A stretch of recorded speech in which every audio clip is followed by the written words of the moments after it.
Ils sont restés très proches malgré leur séparation. Durant 6 ans, Gaspard Ulliel et Gaël Pietri ont vécu une belle histoire d'amour. Ils sont même devenus les parents d'un petit Orso, aujourd'hui âgé de 7 ans. Mais tout va brutalement basculer, lorsque l'acteur est victime d'un accident de ski, survenu en janvier 2022. À 37 ans, le comédien décède des suites de ses blessures survenues après une chute.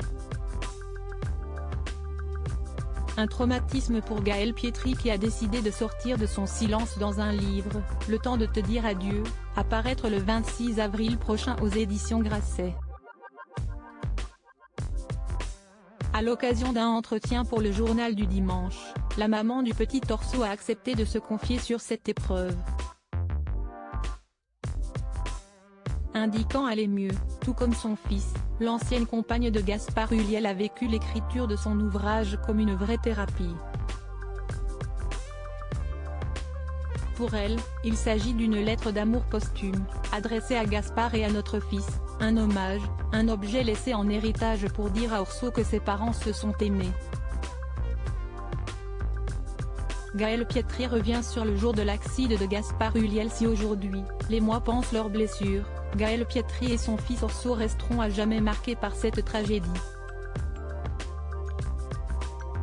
Au moment même où il était percuté par un autre skieur, je me suis écroulé dans ma salle de bain, à Paris.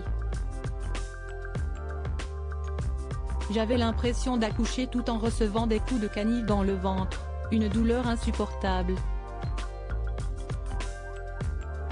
Mon fils a eu ces mots, terribles avec le recul: maman, tu ne vas pas mourir sinon je vais rester seul avec papa. Ce qui nous reliait, c'était lui, notre fils. Des mots troublants. L'ancienne compagne de Gaspard Ulliel tente désormais de rester forte pour son enfant. Mais ce dernier replonge parfois dans le désarroi. La colère d'Orso s'estompe, la mienne aussi. Elle revient parfois, par vagues, comme la tristesse. Pourquoi lui? Pourquoi nous? Pourquoi dois-je annoncer à mon fils qu'il a perdu son père alors que 2 jours avant on fêtait son anniversaire? En deuil, Gaël Pietri a été contrainte de gérer ses émotions en ayant en tête le regard des autres.